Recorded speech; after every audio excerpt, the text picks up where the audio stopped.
કુબેર જે જગ્યાએ રહે ત્યાં હું રહીશ, કુબેરથી સમીપ રહીશ. હે વિશ્વકર્મા, કૈલાસથી નજીક અલકાપુરી બનાવો અને હું પણ હવેથી કૈલાસ રહીશ. શરૂઆતની વાત છે સાહેબ, કૈલાસ જ્યારે પાસ ભગવાને નતો કર્યો ત્યારે ભગવાનને ઊંચી માય રહેવું જોઈએ. ભગવાને દ્રષ્ટિ ફેરવી કે કૈલાસથી સારું કોઈ જગ્યા છે નહીં.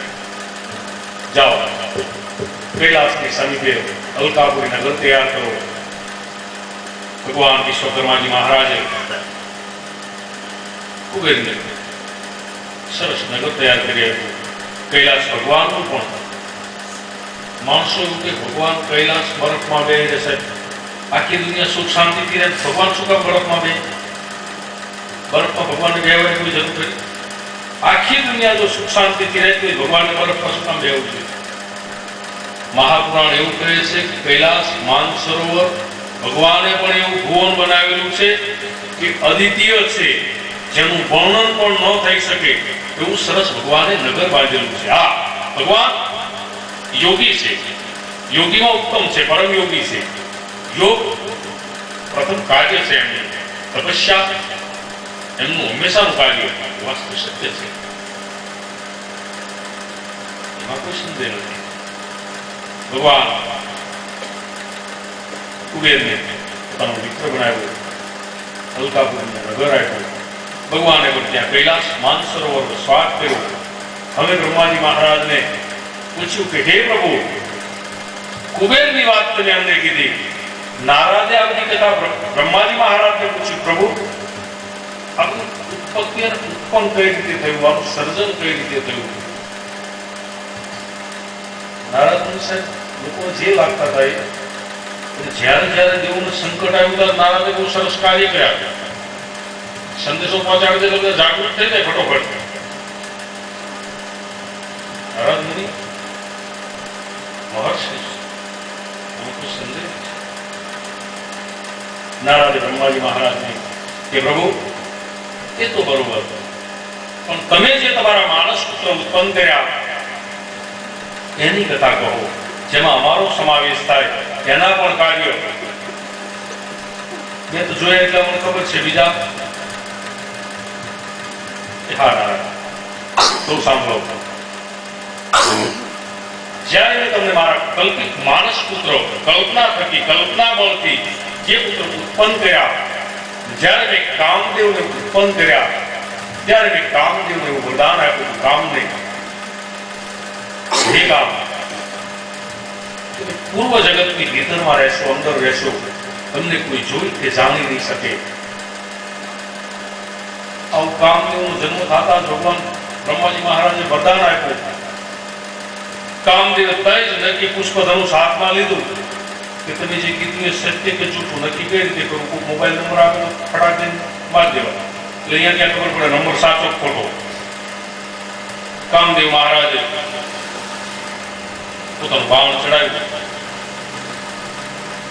કામ ભગવાને એવું વરદાન આપ્યું, કામ તમે મને શ્રી હરિને સમગ્ર વિશ્વને હચમચાવી નાખશો એવી તમારી તાકાત રહેશે. અને કામના સાહેબ 5 બાણ છે: રોચન, મોહન, મારણ, શોષણ, હર્ષણ. સમગ્ર વિશ્વ આવી જાય 5 બાણમાં, આખી દુનિયા આવી જાય. બ્રહ્માજી મહારાજ પર છે તો બાણ મારી દીધું. આ તેના માણસ પુત્ર હતા, બીજા ભાઈઓ હતા. તે સમયે ભગવાન બ્રહ્માજી મહારાજની દીકરી હતી, એનું નામ સંધ્યા. અને કામે બાણ માર્યું, કામે કામણ કર્યા. બ્રહ્માજીના પુત્રને બ્રહ્માજી મહારાજ વિકારી બન્યા. ત્યારે ધર્મ નામના પ્રજાપતિએ ભગવાન ભોળાનાથને આરાધના કરી, હે પ્રભુ, હે દેવાધિદેવ મહારાજ ભગવાન પશુપતિનાથ, ભગવાન શંકર, હે શામ સદાશિવ, પ્રભુ મારું અને મારા ભાઈઓનું અને મારા પિતાશ્રીનું રક્ષણ કરો, કલંકમાંથી ઉગારો. ભગવાન પ્રકટ થયા, દેવને ઠપકો આપ્યો કે હે બ્રહ્મા, આ અને આ રીતે કામી બન્યા. પ્રભુ ભૂલ થઈ, જે કંઈ કર્યું આ કામે કર્યું. કામદેવ પણ સાઈડમાં જઈ બાજુમાં જઈને ઉભા થઈ ગયા. ધનુષ્માન ભગવાન ભોળાનાથ આવે એટલે સાહેબ મૂકી દેવો પડે, કોઈથી આપવાનો રહે.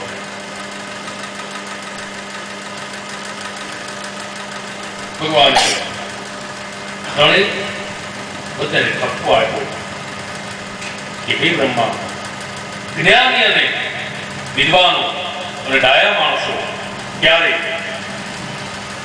માં, બેન, નાના ભાઈની પત્ની, દીકરી આના પર કામી નથી બનતા, અને આપે આવું કાર્ય કર્યું શોભે જ નથી, શોભે નહીં. ભગવાન આટલો ઠપકો આપીને ગયા. થરથર ગુજરતા તે સમયે દક્ષજી મહારાજ ધ્રુજી આવ્યા. એમના પરસેવે રેપજીત થઈ ગયા. પરસેવમાંથી જે કન્યા પ્રકટ થઈ તે રતિ, અને રતિના કામદેવ સાથે વિવાહ થયા. રતિના કામદેવજી મહારાજ સાથે વિવાહ કરાવ્યા. બ્રહ્માજી મહારાજને ભગવાને આટલું કીધું, આ ધ્યાનમાં રાખ્યું કે તમે મને ઠપકો આપ્યો, હવે હું તમારી પર આવું કોઈ કાર્ય કરું તો જ બ્રહ્મા, કે નહીં. પાછો બ્રહ્માજી મહારાજને નસવાયો કે કંઈક તો કરવું પડે. કામદેવને શ્રાપ આપ્યો બ્રહ્માજી મહારાજે કે હે કામ, તે જે અમારી પર કામણ કર્યા, પણ જ્યારે ફરીવાર રુદ્ર પર આવું કોઈ કામણ કરવા જઈશ ત્યારે તેમના ત્રીજા નેત્રનું અગ્નિ તને બળી ભસ્મ કરી નાખશે. આ બ્રહ્માજી મહારાજે શ્રાપ આપ્યો. કામદેવે ભૂલી ગયા, વર્ષો થઈ ગયા કે મારા પિતાશ્રીનો શ્રાપ છે, યાદ રહ્યો ન રહ્યો, અને સમય જતા આગળની કથામાં લેવી. સમય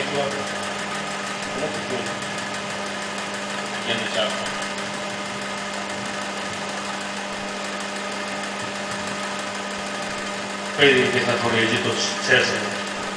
કાલની કથા વધારે છે. 10 અવતાર તો આજ ન પૂરા થાય.